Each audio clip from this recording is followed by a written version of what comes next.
anchor. Level the peep. Pull back with your back to release the shot.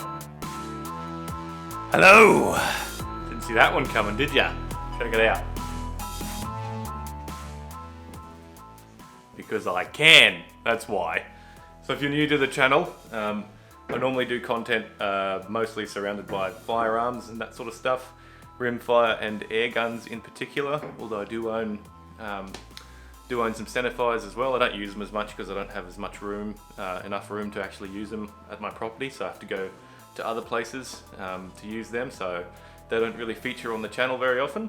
But this playlist is going to be for my archery videos. So if you're looking for my firearms content, doodle over to a different playlist and yeah, watch whatever you want from over there. But this will be about mostly about archery. So just so you know, just so I'm not wasting your time. So last weekend was a busy one. Had to go all the way down to the Gold Coast because I bought this wonderful piece of kit. But we'll talk about that in a minute. Before I went and picked that up, I had to go, seeing as I was in the area, to go and get that. I went and dropped my impact off at Shooter's Delight in the Gold Coast. And what a wonderful shop. Normally the shops around here where I live are pretty sort of, they don't have stuff that I actually want. It's all like cheap scopes that are sort of marked up a little bit so they can cover their overhead, or just basically things that I'm not interested in. But I walked in the door at Shooter's Delight and looked around, and it was a wonderland of amazing things like high-end scopes and rifles and all the kind of stuff that I'm actually interested in. I get it that not everybody's interested in only high-end gear, but the scopes that they did have were, you know, they had features that I actually care about. The guns were all sort of, it was wonderful. It was like walking into a German car dealership, but it was all guns. It was wonderful. And the staff, very friendly, sorted me out real quick, dropped my impact off in its hard case, and filled out the paperwork, and off she went. So hopefully we'll have that back soon. But seeing as I was down there, I went to Apex Archery and picked up this. Look at that. Oh, very nice. This is a Mathews Vertix 29-inch draw with 70-pound modules on it at the moment. It can actually be changed up to 75 pounds if you need a bit more juice for lobbing a heavier arrow. But yeah, wonderful piece of equipment. It was a little bit pricey, but if you want to, you know, if you want the finer things in life, if you want to play, you got to pay. So I did, and this is my first compound bow that I've owned. I've shot a lot of compound bows before, but I've never actually owned my own one. But yeah, this is all mine, and it is wonderful. I wouldn't generally recommend you spending this much money on a beginner bow, because it's not a beginner bow, but there's no question in my mind that I'm going to enjoy archery for a long time. I've actually had a little folding bow for a good long while, which I use every now and then just for giggles. But the reason I wanted this was accuracy, and yeah, basically it's going to allow me to go hunting on smaller properties. So taking large game on small properties is basically the name of the game with this. And in my country, compound bows are basically completely unregulated, so they're really easy to travel with. You don't need a license. I think in some states you might have to be 18, but don't quote me on that, I'm not sure. Yeah, I don't think that might not even be the case, because there's a lot of youth archery that goes on. So yeah, it's dead quiet and very accurate and very capable. So you can take the largest possible game that you would ever want to get anywhere near with something like this. So yeah, it's a great option if you're hunting something big on a small property where you don't want to make all the noise that comes along with shooting a centerfire rifle. So yeah, that's basically why I got it, and I am very much infatuated with it.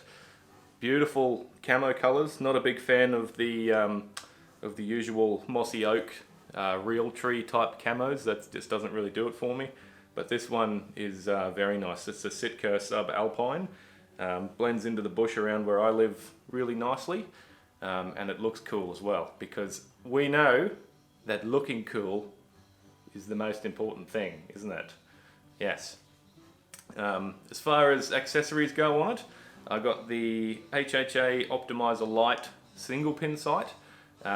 It goes, it should be able to get me out to about 80 yards, according to most of the website reviews that I've read on it. And my rest is a Trophy Taker something, I'm not sure.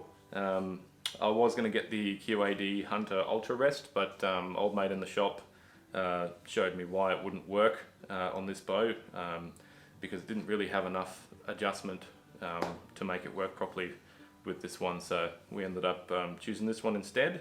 Not much difference in price or anything like that. It's sort of around that same price and quality level, so I was happy to change it around. Tube peep, not a huge fan of the tube peep. It looks kind of Gumby. I'd rather just have a normal peep on there, but until my string's all settled in and I've got myself sorted out, it's going to be tube peep for now. And yeah, very good. Got the Trueball Max Pro Hunter 4 thumb release in camo, which was nice. They gave me a discount on it. They gave me the camo one for the price of the black one, which was pretty cool. I like the camo better than the black. And it's the first time I've used a thumb release before, and it's very different to the wrist releases that I've shot in the past, but I do prefer it. I think it's a better way to go. You can sort of, I know you can use back tension to pull a wrist release as well, but it just feels sort of more natural for me to use the thumb release. And it looks cool, because that's important. Things that I don't like about this bow. There's not much to it, but the grip has a sticker in it. This sticker here, Mathews branded sticker. Try and hide from my face detection. There we go. It doesn't stick real good. Just pops out. It's kind of got like a steel metallic sort of a deal going there. But the glue that they stick that on with doesn't really hold it on very well. It does stay on there, but it also comes off if you bump it in the wrong way, so something to think about. And also, it's kind of hard to fit yourself to a short axle-to-axle bow. This is a 30-inch axle-to-axle bow, so it's very easy to maneuver in tight country, but with that short axle-to-axle length, it kind of makes the angle of the string pretty steep. So yeah, fitment has been a bit of an issue for me. When I'm anchoring, I have to anchor like above the back of my jaw, like between the corner of my jawbone and my ear, and it feels kind of weird, just because the serving on the string comes down too far and it sort of stops the peep from going where you want it, so I can't anchor on the bottom of my jawline. But it's not the end of the world. I'm getting used to it and getting more consistent with it, but yeah, just something to think about. When I was reading about the differences in long axle-to-axle bows and short axle-to-axle bows, they're all mentioning about how it's more forgiving to shoot a longer axle-to-axle bow, but most of them were sort of talking about that side-to-side motion that you get a little bit of with a shorter axle-to-axle bow. No one was actually talking about anchor points, which is, I don't know, it seems like a more important thing than a little bit of the old wibbly-wobblies. But yeah, no biggie, we'll figure that out. It may end up just being that I have to change the serving on the string and just go without having the string touch my nose for a proper anchor point. But yeah, we'll cross that bridge in time. As far as actually shooting it goes, I have been doing the School of Knock, which is always a good idea if you're new or returning to archery. It's like I don't know how many weeks it is, but you basically just do what the dude tells you to do, Mr. Dudley, Archery Jesus, if you will.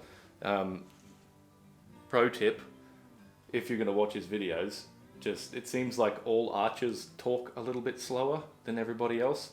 So just play him on 1.5 times and he sounds great. So you'll thank me. But yeah, shooting 40 arrows a night or thereabouts, as many as I can get in before I run out of time, because I get back late and I want to get a gym session in as well. So it's kind of just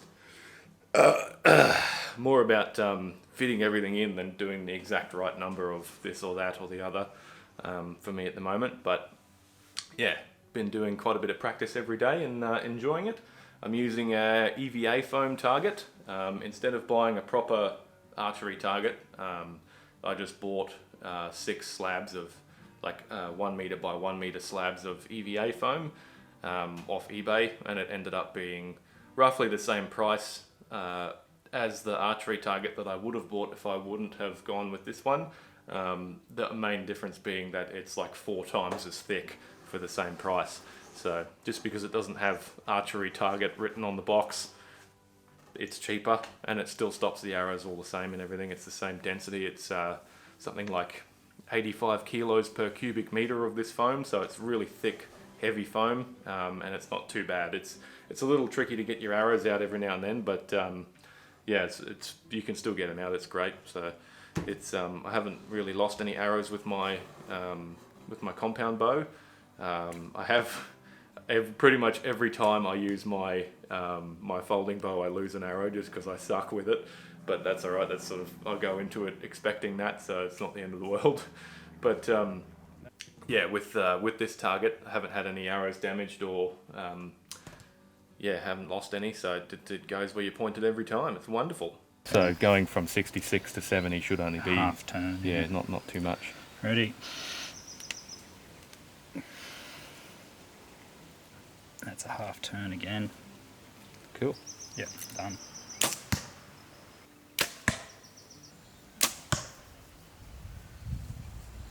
Coming out a little bit easier. Let me stab myself in the kidney with it. As I was saying that, I'm like, this is very new foam. It's like as you're coming out. Got it from a company that makes AV cases. Yeah. Some of them can be really long audiobooks. So like just put it on like ×2, and it makes it way faster. As far as arrows and accessories go, mentioned the sight had the HHA optimizer light, the Max Pro 4 thumb release, and I went with just a cheap, like a $60 no-name brand stabilizer.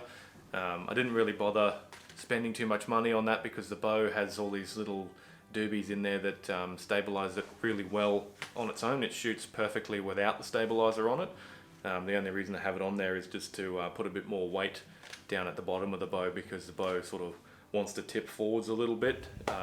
It's like, it seems like there's just more mass in the riser above the grip than there is below the grip, so just whack it on and balances it out perfectly. It's a 8-inch stabilizer, black, whatever, screws on, all good. Got some Rage hypodermic practice broadheads and the real deal as well, so it's good. I've got each pack of these broadheads comes with one practice head, but I bought the extra 3-pack of practice heads as well, so I can have 4 arrows and do regular practice with without destroying my broadheads. But yeah, we'll probably look at getting some fixed blade broadheads as well, just to try, see how they go. But these are a bit more convenient for me because they won't destroy my target quite as much, and they fly pretty much the same as the target points. There's very minimal adjustment that you have to make.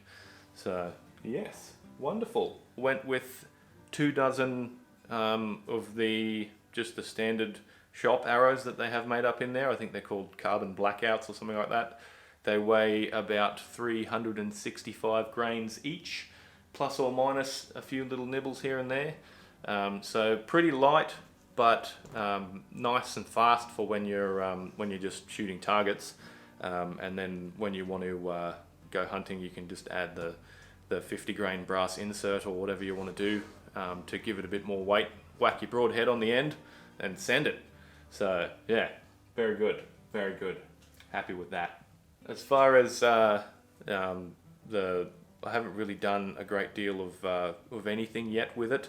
I've just been trying to get my shot pattern down. So I'm doing checking my stance, making sure that's right, then moving on to my grip, making sure I'm not torquing the riser up or anything like that, and then leveling it out, anchoring properly, making sure my shoulders are in the right position and not creeping in, and then pulling through with my back just to set the shot off. And I'm still sort of doing things wrong here and there. So I haven't even bothered setting up the tape on my sight, because the sight has these little tapes that it comes with, and you can sort of adjust it through the range. You zero it at 20 yards and then zero it again at 60 yards and just see which tape matches the closest to it and then stick that one on there. But I haven't even bothered doing that yet because I'm still making lots of mistakes. So I'm going to keep shooting until all my mistakes are cleared up and it's all good. And then once I'm nice and consistent, once every shot feels like it's pretty much, you know, an 8 out of 10, I guess, it's probably close enough. And I'll finish setting it up and do some longer range stuff. So we'll be hopefully doing that in the near future. But after I went down and picked up the bow, jumped in the car, hammered back up north, went to my nephew's wedding. It was wonderful. Lots of beer, lots of good times, lots of family and friends. And then, shut her down for the night. And the next day, we all got together at my place, me and the boys who have bows, and did some shooting. It was good. It was nice to use Colin's bow as well. He just bought a Mission Riot, which is probably it's like an entry-level bow, I suppose.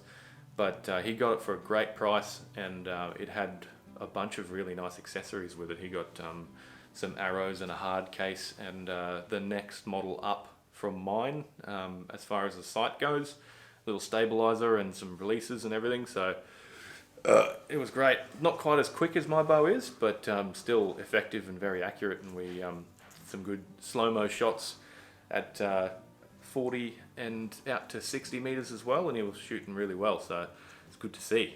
Good times.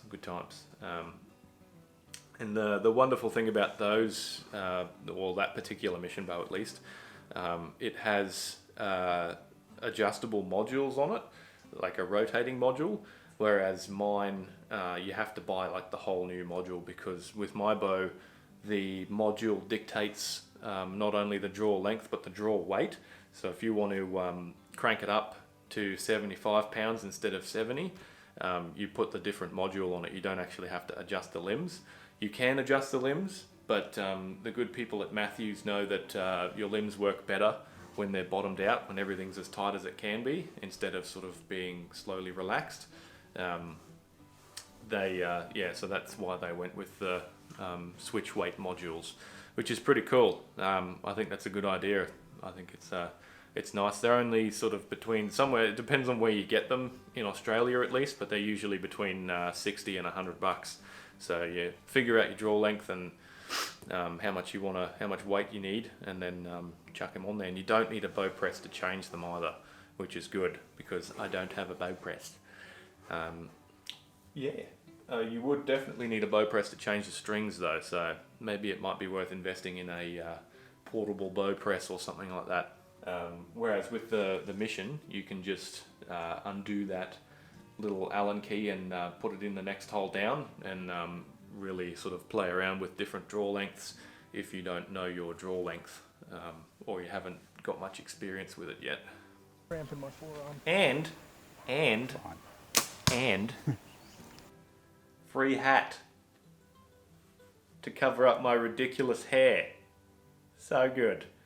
I don't know why, but I really love it when the free merch that comes with the gear that you buy stays with it. I've dealt with a few gun shops that like to pull all the stickers out of stuff and sell the stickers separately, and sell the hats separately and all that sort of stuff. But Apex didn't do that. They let me have the free hat, so rock and roll. Very good. I am a happy customer. That's another shop that's also just full of wonderful, wonderful gear. If you need something from them that's not listed on their website, you just ring them up and ask them for it, and there's a good chance they're going to be able to get it. They got good technicians in there. So yeah, if you're looking for archery gear, it's a good idea to make sure you at least pass by their website and see how they're doing. This isn't sponsored or anything. I just had a good experience, so I'm sharing it with you. But yeah, it seems like there's no archery shops up around where I live that are open on weekends.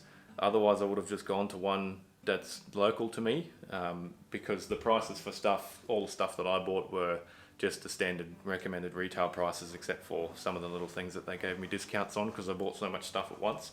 But yeah, so if you are a archery shop and you're around the Sunshine Coast area, open on the weekends, please, and have the stuff that I want. Because yeah, there were no shops that were open on the weekends that had what I wanted, which was really annoying. So I had to go all the way south. But whatever, traveling's done now. The bow is in the books, and yeah, stay tuned for more archery videos. As soon as the impact gets back, I'm going to be doing more impact videos and more rimfire videos and all that sort of stuff as well. But yeah, there'll be a few of these to come, and hopefully I'll be able to get out, do some hunting, and fill my freezer up. Good. Goodbye.